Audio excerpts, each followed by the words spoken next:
Welcome to Biz Wire. I'm Neil Jones in Beijing. Industry experts say China should break up the de facto monopoly on the three state-owned large oil companies, especially the two onshore oil giants. They suggest the government establish a separate and independent company to operate the oil wholesale business and manage the supply to retailers. And several reasons come to mind, foremost of which is the danger of corruption. In fact, that has recently come to light.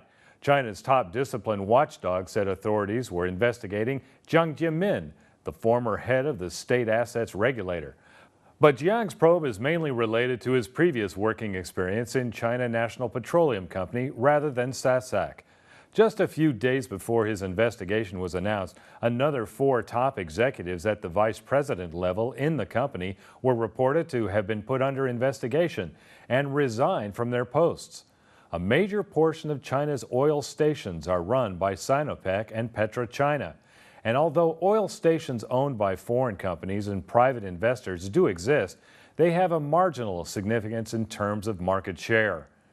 As China's new leadership has pledged a series of economic reform plans to invigorate the economy this year, dismantling the SOE's monopoly in industries including petroleum, telecommunications, and finance have become major targets. In the domestic oil market, three main state-owned petroleum giants, China National Petroleum Corporation, China Petroleum and Chemical Corporation, and China National Offshore Oil Corporation, have dominated main business areas, including oil exploration, refining, and retailing. For the past decades, one expert says that the oil station business should be made independent from CNPC, Sinopec, and CNOOC, and more encouragement should be given to foreign and private investors to create more competition in terms of price, quality, and services. Although it was open to foreign investors in 2004, the domestic petrol station market is still dominated by Sinopec and CNPC. Private and foreign companies planning to enter the oil station sector still face some market restrictions.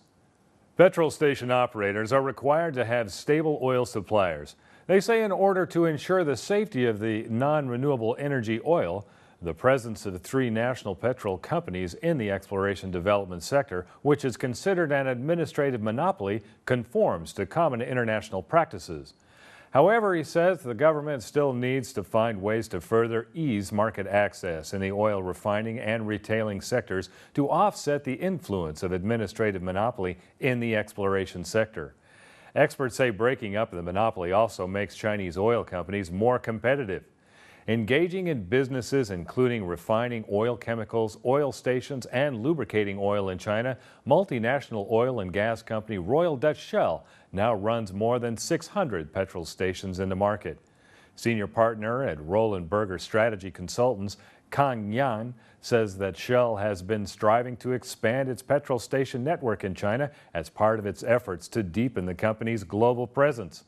Shell operates its independent branded oil stations in China through acquisition and lease deals. But Kang says the competition is not necessarily a bad thing. More competition in the industry would be beneficial because oil prices would decrease once competition becomes fierce, and service at petrol stations would also improve. Experts say that if all petrol station retailers, state-run, foreign, and private, could sell the finished oil products explored by CNPC, Sinopec, and CNOOC, a competitive tendency would be formed among the three oil majors in the finished oil market. You're watching Biz Wire on Blue Ocean Network. All of the stories can be seen on our website, BONTV/Biz-Wire. In just a second, we'll continue with more insight into the big picture of China's economy.